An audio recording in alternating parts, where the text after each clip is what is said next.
are here to interview Mr. Ken Wennerholm from the famous band Triple and Touch. Welcome to Frölundsskolan. Thank you so much. Thank you.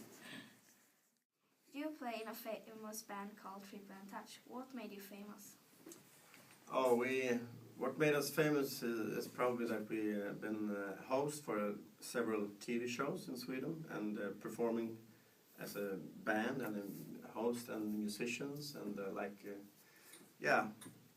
all different kinds of our own TV shows and participating in different like the Melody Grand Prix Festival, things like that. And and that was mostly in the 90s.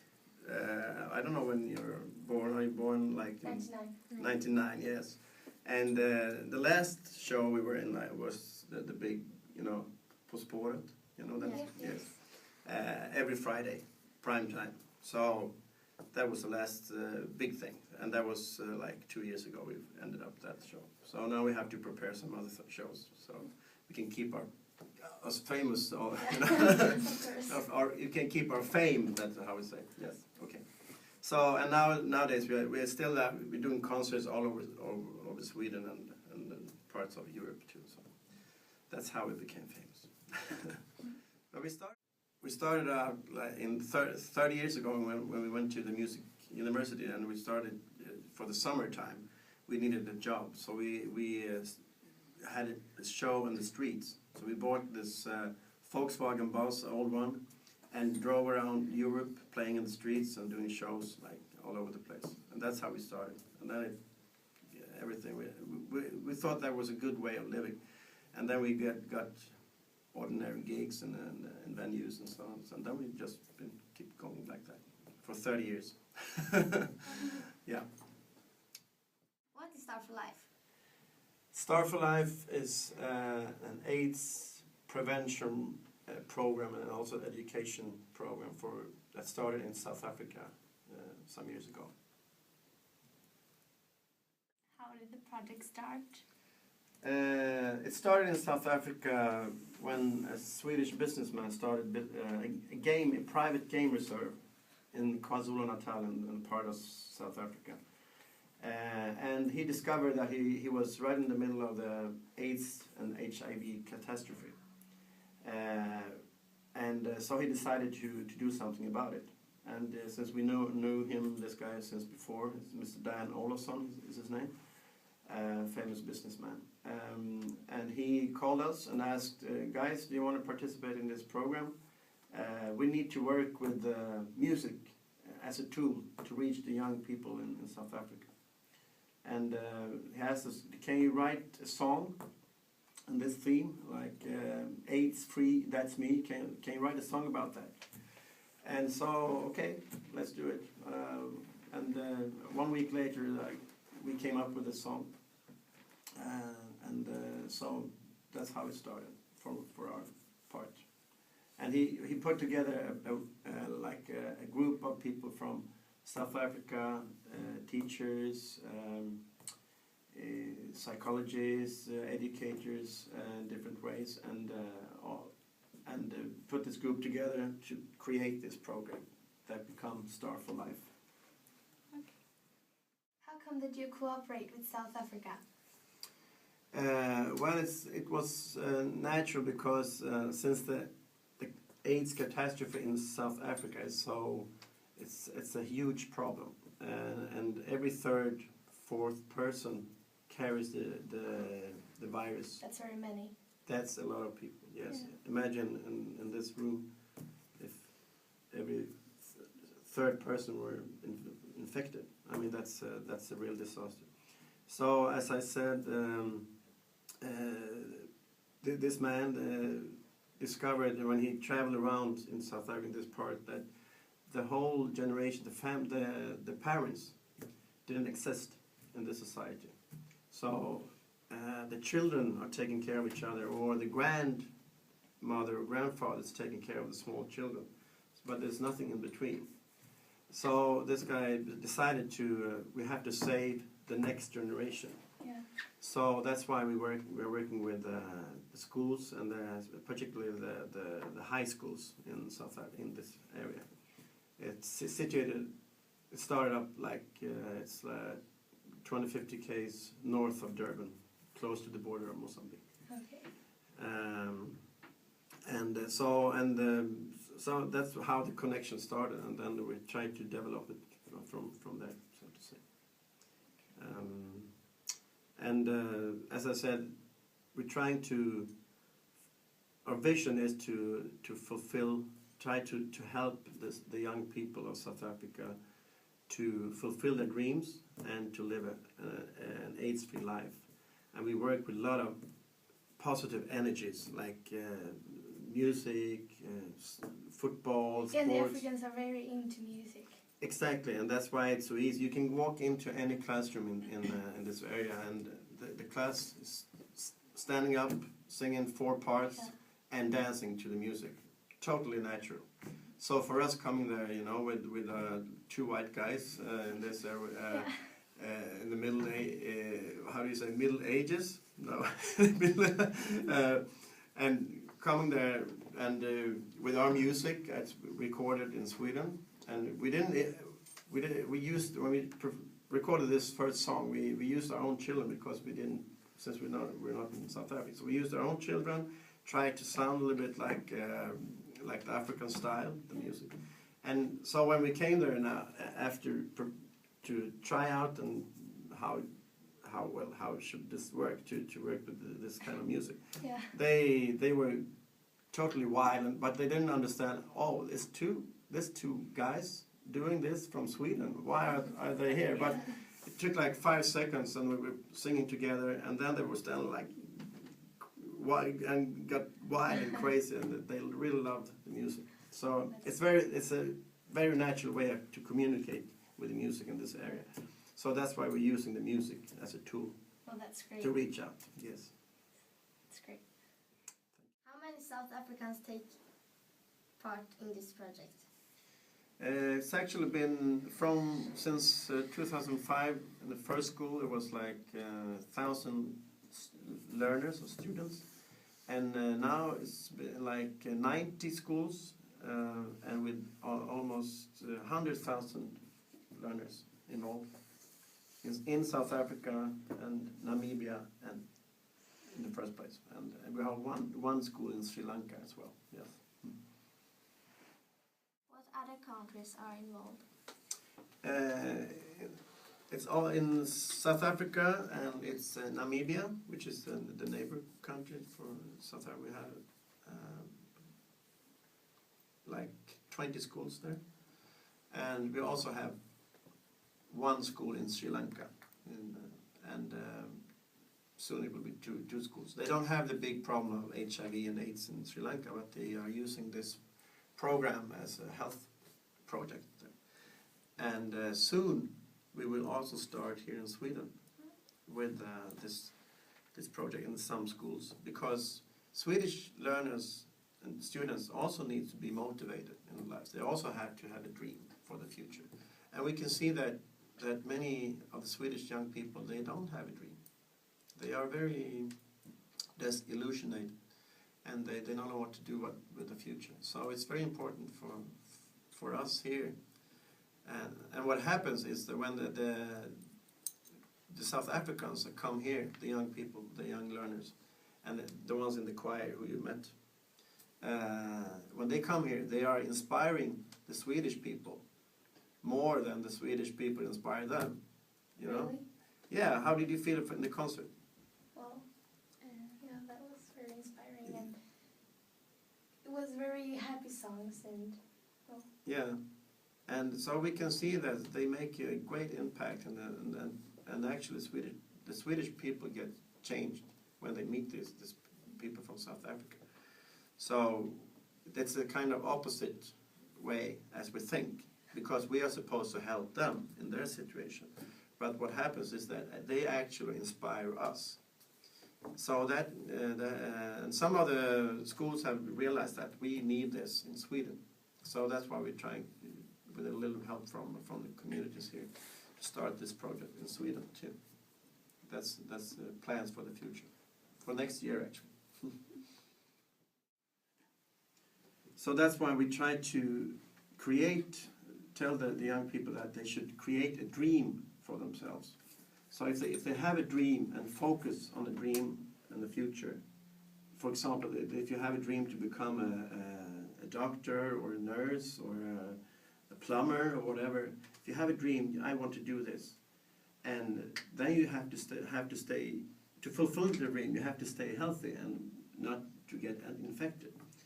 And also, if you realize you actually have the disease inside yourself, you have the virus, the HIV virus, then you still can live an AIDS-free life if you take the medicine. So you don't have to die after 5 years to come after you may finish school. Because many of the children actually dies, you know. And what's the purpose of having an education if you know that you're going to die in 5 years? So that's the whole idea with the program, that to focus on your dream for the future. How serious is the HIV/AIDS situation in South Africa? Unfortunately, it's very bad, and as I said, almost every third, every fourth person are infected.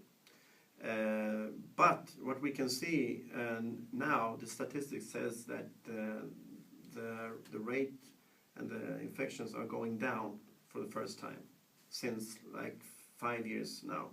So we can see this that it's positive results thanks to a lot of projects going on for prevention, and so we hope that it will continue. This positive movement is continuing. So, how do we prevent HIV and AIDS? That's also a big question. We have in the project, the Start for Life program, we have in the first prize is to abstain. You know what abstain is?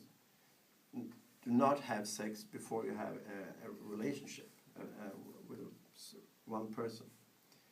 And if you don't manage to do that, because the reality is that most people can't do that, then you have to protect yourself with a condom or something else. But in the first place, with a condom. That's simple as that, because that saves lives. So abstain or save sex. Two things. Yes. How can we solve the HIV/AIDS crisis? Well, solving a crisis like this is very hard, tough. Yeah, of course. Tough. But we have the philosophy that if you can save one child, you can save the whole world. You know, so you have to start. You can't save the whole world, but you can save one, and you can do it the small part of it, as you don't do now. You can spread the message of the importance of protect yourself from this disease. So it's up to us. So we have to help each other to solve this problem, and all the positive energies you can put into it. So that's the way to do it, I think. What do you like most about Start for Life? I think it's the energy, the fantastic positive energy that the people who works with, and the energy you get from, even though they live in those circumstances, these learners, and they in poverty and in this AIDS catastrophe, it's so amazing to see their energy and the music and the dancing, and how you get the smile from the people, even though they live in this situation. And also that actually this project makes a difference. You can keep on going with the project, and you can see that they have a good time, but you don't know really if it gives results. But what we can see now from evaluations from the university in Cape Town, we can see that clearly this project makes a difference. The marks are going up because the students get more motivated, because all of a sudden they have a dream for the future. The pregnancies, the teenage pregnancies goes down. Dropouts on school goes down. Less drugs and alcohols in the schools. And less sex abuse. They go on, and they are going. The rates of going HIV tests are going up as well. So we can clearly see that we are making a difference in the results. So that encourages you to move on and keep on going. Well, and I've heard that many African children wants to be teachers. Is that right? Yes, exactly. Because they can see, many of them, as we meet, they want to be teachers or nurses or doctors, because then they have the chance just to save help others. Yes. So yeah, that's a good result as well. Yeah. That's great. Where does all money go? The money from the concerts and from the fundraising, they go mainly for new resources. We add a resource to the school, a coach that we employ to every school that we work in. So, and this coach costs money. So that's what the cost is. So it's actually a very cost-efficient project, because every learner, every student costs 200 rand. 200. It's like, how many dollars is that? That's $20 to participate in this program for a year. So it's not very expensive. So the cost is to add this coach to the school, because it's a resource they don't have. And this coach makes the program the sustainability of the program, to make sure that the follow-up with workshops, and she works as a counselor, or like as a person you can talk to, like a neutral person. It's not a teacher, it's not the principal or anyone else. It's a person that you can say anything to. So this person really is a very good resource for the learners, and they can help the learners to fulfill their dream in different ways, like as a coach, Yeah. So that's what the money goes for. And of course, some bureaucracy, but it's very cost efficient.